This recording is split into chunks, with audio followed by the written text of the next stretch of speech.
a lot of stripes. They're alternating colors. How many? 6. And you see the colors of the German flag repeated a couple of times, and then there's like a little weird word in the middle. A bird? Yeah, so it's like you see the I got colors. it. I'm just gonna lock it in. We kind of have a different format today. This is not a speedrun, as you can see. So we're gonna have quite a nice conversation, and this is Stefani. How are you doing, Stefani? Hi, I'm very well, thank you. How are you? I'm very well, thanks for asking, and thank you for being here as well. I'm very excited. Me too, super excited about it. So why don't you introduce yourself a little bit so people around know who you are and they can follow your channel, know what you do? Well, I come from Bulgaria and I was raised monolingual, but ever since my first language class, I've just had this passion for foreign languages. I even liked it at school, although you'd hear me speaking about on my channel how I don't think it's the best approach that they have there, but I've always liked it, and it was sort of towards my late teens where I realized that it's something that I can also do for fun by myself. So that's what I'm about. It's my biggest passion, and I really enjoy languages, as do you. So yeah, I'm super excited to be here and to connect over this. Yeah, I'm also very excited. And well, I think we have to start this by addressing the elephant in the room. Our matchup is kind of a yin-yang of weirdness, because you're kind of the representative of proper learning, right? Because, I mean, you can speak, you can utilize, what is it, 8 languages, 9 languages? 8, yeah.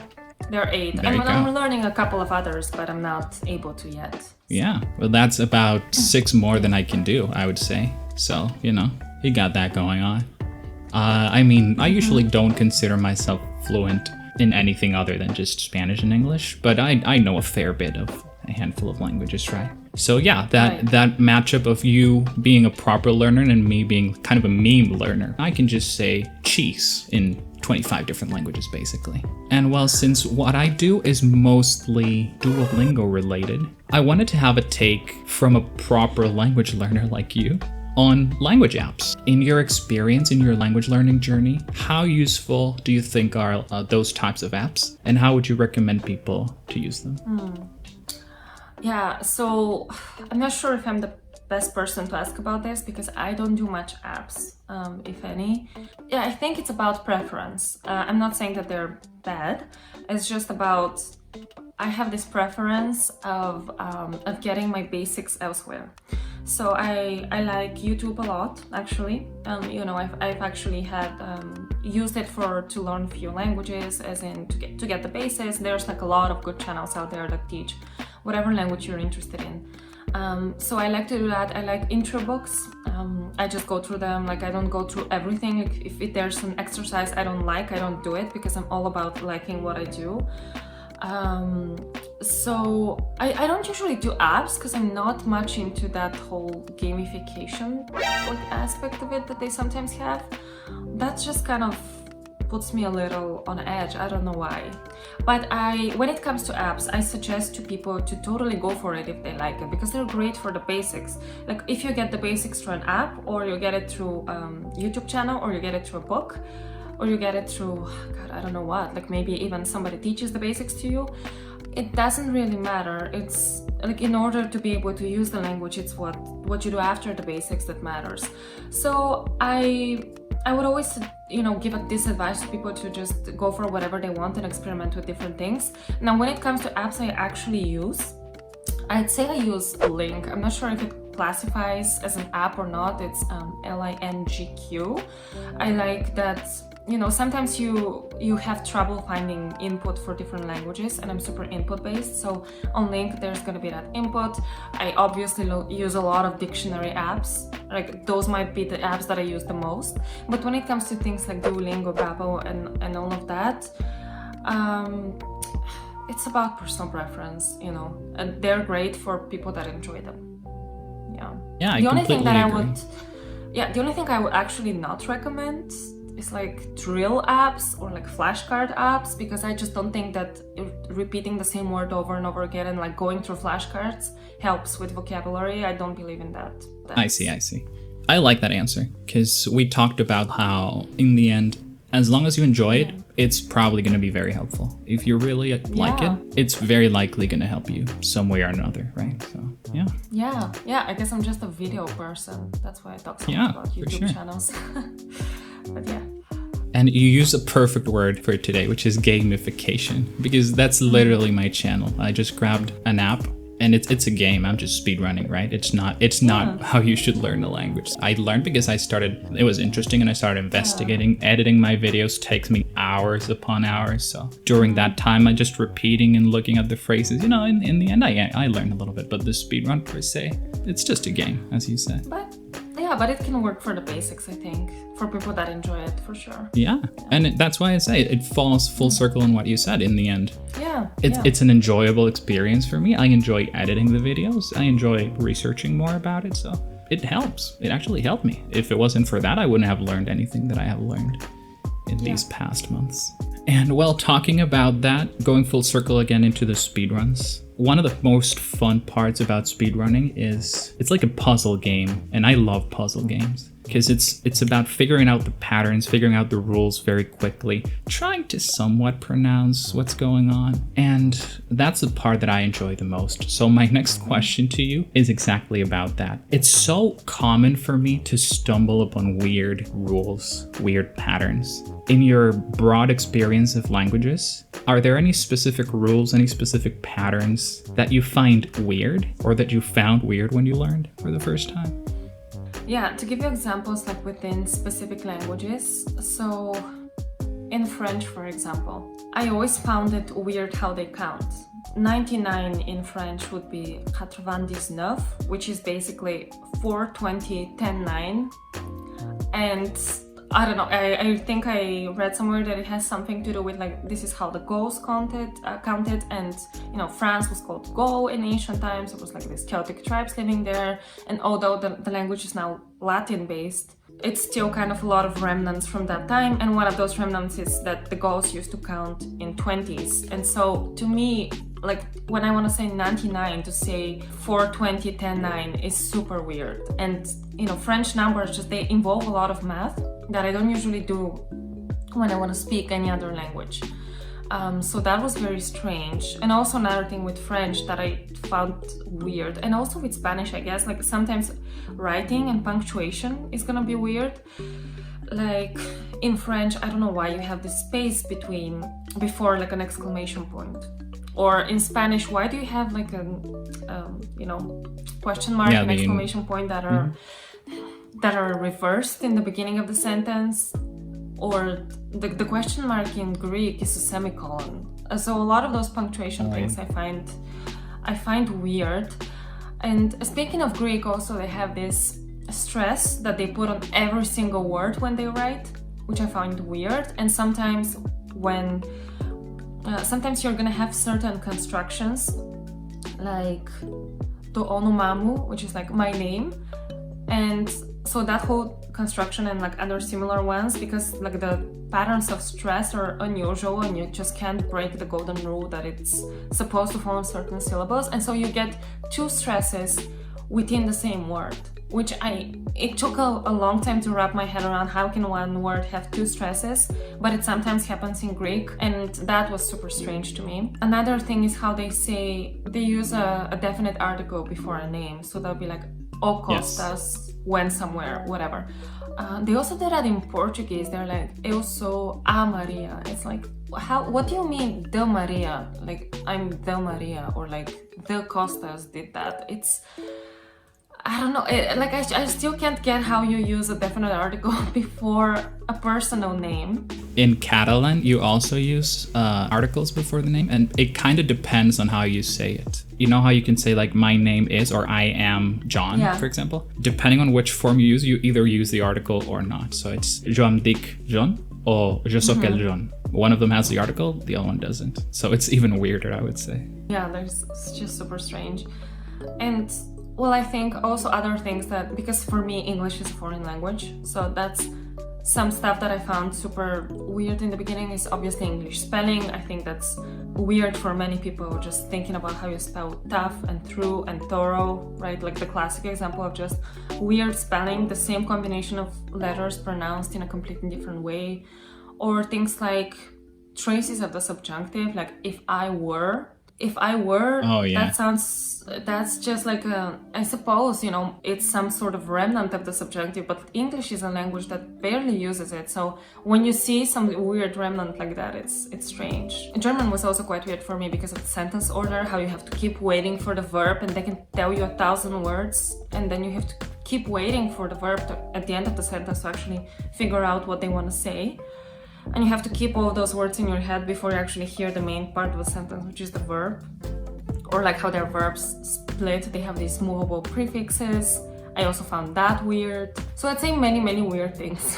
The two languages I shit on the most are French and English. Because they really have some weird stuff going on. Yes, yeah, I know, really. And in French you don't even pronounce half the letters, so that's... There you go. I don't know what that's about. I'm not sure when this video is coming out, but my next speedrun is French. And I was just brain dead at some point. A beat, for example, it makes no sense. Like they have 5, 6 letters in the end and you just don't pronounce them, whatever. It doesn't matter. Yeah. It's just a beat. Yeah. But yeah, there's so many. I have a list as well. And as I said, it really depends on where you're from as well, right? One funny rule I found, since you're from Bulgaria, I'm not sure how it works in Bulgarian. Maybe it works like this, maybe it doesn't. But in Ukrainian, and I believe also in Russian, there's 2 types of plurals, and it depends on how many things there are. If the number ends with 2 to 4, for example, 24, you use one plural form, and from 25 to 30, you use a different plural form, which is a very weird thing to me.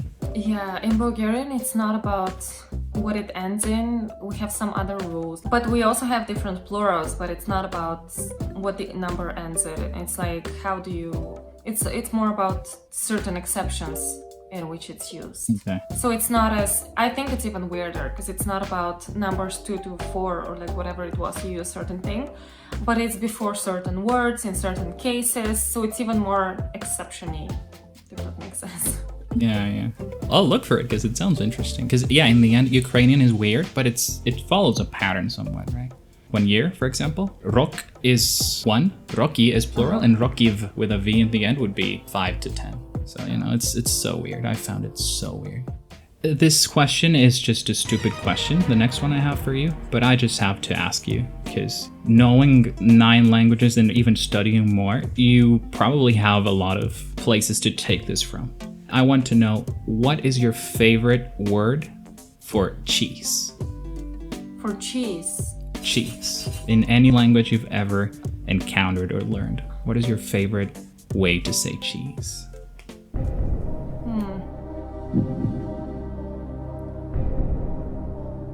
I'm not sure. I think maybe tiri in Greek, just because it doesn't sound like cheese. It's true. I like that. Like in other languages, things like they sound like cheese, like käse in German or queso in Spanish. I don't know why it just sounds like cheese to me, but in Greek it doesn't sound like cheese. So I agree. One of the first things I learned how to say in Greek is tiri. So there you go. It sounds like some cute little animal to me. I agree. Tiri. So.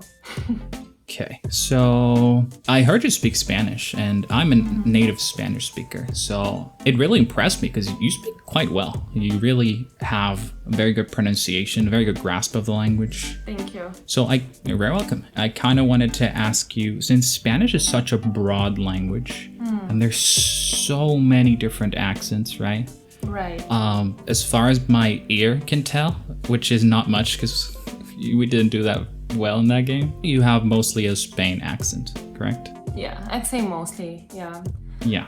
So my question is, did you actively try to not get input from every different Spanish accent to try and not mix it up? Or was it just like how it went by naturally? Especially if you do like music input kind of thing. Latin America is such a big influence nowadays that, you know, it can kind of mix it up together. So yeah.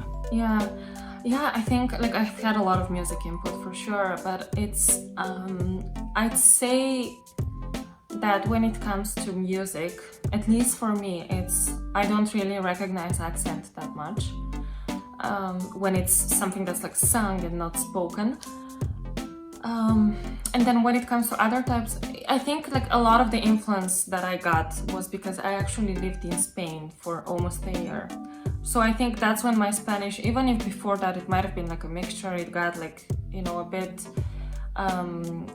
more peninsular, I'd say, when I was there. So maybe that's how that happened, because I started out first off like with the intro book that I started to learn Spanish. It was on Iberian Spanish, so that surely has influenced it. But then also I've gotten different kinds of input. I've lived in the US for a couple of years, so that's when I heard a lot of Latin American Spanish. But the last foreign country I lived in, because I'm in Bulgaria now, the last foreign country I lived in was Spain. So perhaps that's just like the last accent that I was exposed to, and that's maybe the one that stuck. But it doesn't always happen that way, because with Portuguese, I remember I started with Brazilian, then I also got into some, you know, European Portuguese resources, and now I have an accent that's a mixture of the two, but that's maybe because I never lived in a Portuguese-speaking country. So that's why that ended up as a mixture, and the Spanish didn't end up as a mixture, mostly. So I see. Yeah, I guess that's why. Very often, people think I am American because of my English accent. And usually the people that catch that I'm not American are Americans. Because you can feel that it's not like it's like a English from everywhere kind of thing, you know? So it was kind of that question. Like, I've heard people that learn Spanish that just pronounce it in standard Spain Spanish, and then some words that are only used in Mexico, and then they throw in some Colombian words, you know? It's like, well, that's very good. But, you know, some people try to avoid that, to just be all over the place. Yeah, that's what I do in Portuguese. I mix so much. And it's so funny because they sound, I thought they were more similar, but they sound so different. I struggle a lot to understand Portuguese from Portugal. Yeah. I really do. But Brazilian is kind of easy to manage as a Spanish speaker. Once you've learned Brazilian Portuguese, then it becomes easier to understand the Portuguese from Portugal. But when you come at it from a Spanish-speaking point of view, it's super hard. At least for me, it was. Portuguese from Portugal was super hard the first time I heard it before I learned, you know, Brazilian Portuguese. I thought it's hard. Perfect. And well, this is a perfect segue to the final part of this video. So I kind of have a challenge for you. It's kind of an experimental thing, but we're going to try it out. How good are you with flags around the world? My own judgment of myself is so-so. Let's see. Not too bad, not so too we're going to divide this activity into two sections. Because the problem is I would like to do a team activity with you, right? There's a big problem, which is that I basically know all of the flags of the world, right? So it's kind of cheating if we do it. So let's start soft. Okay. I just want to hear what your opinion is. Just get a hang of what you know. But the second part of the exercise is going to be a little bit more fun, okay? Let's get our hands dirty. I'm going to share screen so you can see it. Perfect. So this game is supposed to evaluate knowledge in flags. This is literally all of the flags of the world, at least countries that are recognized by the UN, which is, it might be a controversial topic, but you know, we're not going to get into that today. So yes, let's start soft. Yes. Okay, that's not very soft. Yeah. So what are you thinking when you see that flag? Any ideas? No, that is not soft for me. Like, I actually don't know.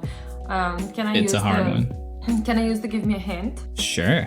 This is just how many letters it has. I can give you another one, don't worry. It's 8. I want to say it looks South American, but I don't know if it does. Maybe not. I can give you a hint from me, not from the game, but usually that color pattern is mostly African. There are some South American and Caribbean countries that also have them, but it's very prevalent in Africa, the green, yellow, red. 8. Which is not a very good hint because there's 54 countries in Africa. So. But how many have 8? That's a good question. Letters in their name. It is a hard one, so don't be shy if you need hints. Yeah, I do need hints. This is very hard for me. Like, I'm trying to count letters right now in my head. Next hint is the first letter, which is going to narrow it down quite a bit. Is that and it's E? the letter E. Yes. Well, I can think of Ethiopia off the top of my head. You got it. That's it. It is? Okay, well, yeah. I've never seen the Okay, that's easy. That's You know it, right? Yeah, that's Portugal. We're only gonna do a couple of them just to kind of see where you're at. Ooh. This one? No, this one's hard for me as well. I want to say Asia. It looks super familiar, but I don't know why I'm thinking Asia or former Yugoslavia. I know that's super different things, but that's what I'm thinking. How many letters is this one supposed to have? 4. 4. You know them all, right? Some of them I mix, but in theory I should remember most of them, if not all of them. 4. What's the continent? It's in the Americas. It's in the Americas. Okay, so it's not Asia, it's not former Yugoslavia. Nope. Let's see. Or in the Americas. Cuba? Yes. But you got a good hunch in there. Okay, Argentina. Perfect. Okay, let's do one more after this, and then we can get to the second. You're gonna see the second part is probably gonna be more fun because this is just a test for you, basically, right? So far. Yeah. Oh, this looks so familiar. Is this Arabic? It is. This is. I just can't. I'm not sure which Arabic nation is. I know it's an Arabic nation, but. It is, yeah. I want to say North African Arabic or Lebanon. Or no. Yeah, I'm not sure which one. I just know it's Arabic. You gotta trust in your subconscious because it is Lebanon. It is? Oh. Yeah. Let's try and do the second part of the test because I mean it's fun to watch you struggle. It's fun to be on the other side of the coin because usually people watch me struggle, right? Yeah. But now we can make this a team game. The problem is that it's unbalanced, right? Because I'm a kind of a major advantage here. Yeah. So what we're gonna do is that I'm gonna blindfold myself. Okay. And you're gonna describe the flag. Colors, shapes, patterns. Okay. And you have to do your best because it's not very easy to imagine some of these flags, right? Yeah. But if you do a good description, I'm very likely to get the country. Maybe we get one of the harder ones and we're just gonna do bad, but we gotta try, right? Just gotta give it a try. Now, I don't have an official blindfold, but I can just cover myself with this under my headphones, I guess. Sure. But, okay, you'd need to be clicking. Yes, I kind of need to know exactly where the mouse is so I can kind of manage the game. Okay. I'm better familiar, especially with countries that have participated in a lot of sports tournaments because I watch football. So when I see for sure. a flag that's like of a country that's strong in football, like Argentina, it's super easy because of that. But anyways, yeah. Perfect. In general, it's not my forte at all. Yeah, go ahead. I need you to be my eyes. Okay. What do you see? Oh, so it's like an entirely blue background. And then it has like a yellow sun. And something, it looks like an eagle right below the sun. Okay, is it light blue or dark blue? It's like, it's very close to Tiffany blue, by the way. Okay, I'm not sure what that is. Oh, colors, no, it's so light blue.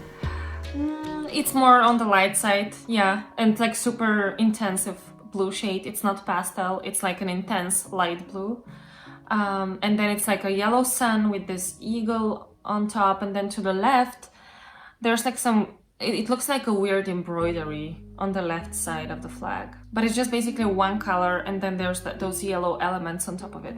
Like the sun, the eagle, and the weird embroidery. My best bet for those colors, it's not Palau. Palau is just a circle. It's not a sun. Maybe Kazakhstan? Kazakhstan is blue with yellow stuff. Or are the yellow details small or big? The ones in the middle, they're like super proportionate to the whole thing. They're not too small, they're not too big. You know, the sun and the eagle in the middle are super proportionate, and then there's like a thin strip on the left, which is like the embroidery. I think we started with a hard one, but I have to say Kazakhstan. It's got to be Kazakhstan. Wow. Let me take a look. Yeah, that's Kazakhstan. Yeah, I think. I wouldn't know. Like I said, my flags knowledge is not the best. But How do you write it? I don't even know how to write it. There's autocomplete. The H there is not there, yeah. Yeah, it was Kazakhstan. Perfect. Wow, Okay. you're really good at this. But that was hard. I thought it was going to be faster. Yeah, it was hard to describe it. Yeah, it was a hard one for sure. But well, it worked, so. Yeah. Okay. What do you see? Wow. Okay, that's that's even harder. Oh no. Yeah, so that's like a, but it might not be as hard because it's the weirdest shape I've ever seen. So it's like a weird, like lightning bolt thingy, I guess. So it's the whole shape of the flag. It's just not your usual flag shape, which is like this rectangle, but it's like a weird jagged thing. It's a sun and it's Nepal. Okay. It's the only flag that's not a rectangle or a square in the entire world. I had no clue. Yep. Yeah? Nepal. Wow. Yeah. That was a very good hint. You really know these. Yeah, I wasn't lying. You're doing perfectly well so far. Okay, that one is gonna be pretty easy, I think. It's it's just like 3 stripes. Red on top, then white in the middle, then blue on the bottom. Red, white, blue. Oh, we're running into a problem. Is the red clearly red or is it slightly orangey? It's not orangey. No, it's like a little bit of a darkish red. But it's still red. So it's probably Netherlands, I'm guessing then. Yeah, I think that's the Netherlands. Take a look. Yeah. If it was a bit clearer, it would have been Luxembourg. Oh, okay. Yeah, I didn't know that. I just know the Netherlands flag, not the same Luxembourg order of flag. colors. Yeah, same order of colors, horizontal, but the red is a little bit orangey. Oh, okay. Yeah. Which makes sense because it's a close country, right? So there we go. But that's why it should be different. They're right next to each other. Like, why do they have the same flags as well? I don't know. Yeah. It happens also. I'm from Venezuela. You can see Venezuelan flag over here. And the flags of Venezuela, Colombia, and Ecuador are literally the same flag, just modified a little bit. So, oh, okay. Yeah. Okay. And let's do 2 more, okay? Okay. But so far, we're in a perfect streak. Wait, where's the enter button? I found it. Okay. You ready? Yeah. Let's go. Oh, okay. On the white field, you have the shape of the country itself. So it's like a little map of the country. Cyprus. Yeah. Easy. That one is super easy for me as well because it's like Yeah.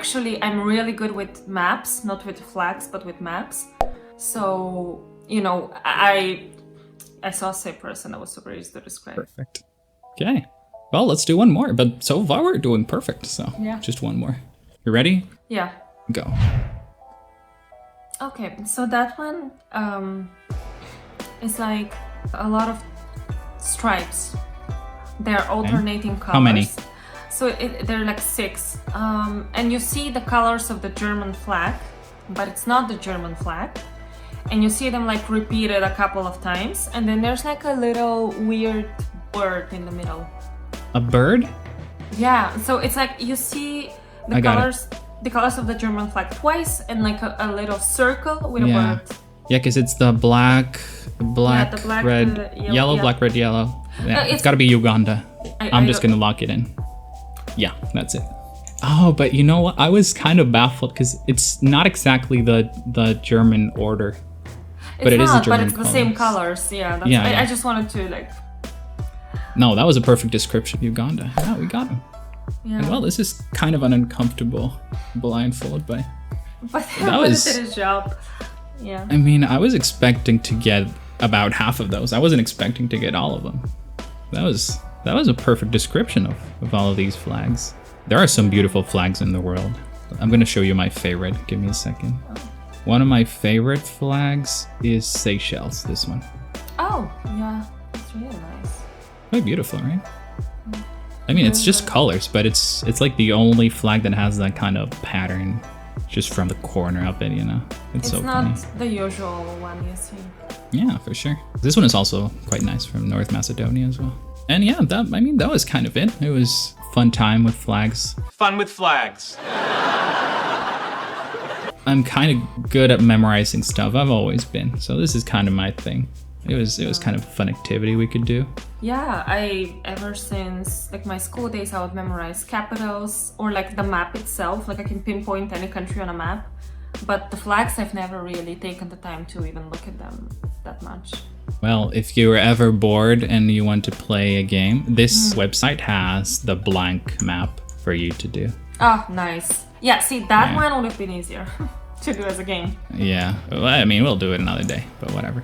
I have a clip on my Twitch. I did this without any mistakes in 5 minutes, I think. All 993 country. That's so cool. It's fun. As you see, I like to do things not the way they're intended, basically. Well, so thank you very much, Stephanie. I hope you enjoyed this. It was just a dumb activity, something to lighten the mood and have a little bit of fun. Yeah, it was a lot of fun for me, especially because, you know, as I mentioned, I don't know that much about flags. So for me, it was also like a learning opportunity, and it was a lot of fun. Perfect. So, well, guys, here you go. This is Stephanie. Check out her channel at Polyglot Secrets, and she's got some real good content. Any of you, I know there's a lot of people in here interested in learning languages, and again, I know it's fun to watch me suffer learning languages, but if you want some good tips, some good advice, and some very good content, just check her out on the channel. She's got some good stuff going on. Thank you. Thanks for the kind words. You're very welcome. See you around, and bye-bye. Yeah, thanks for having me. Bye. I don't see you.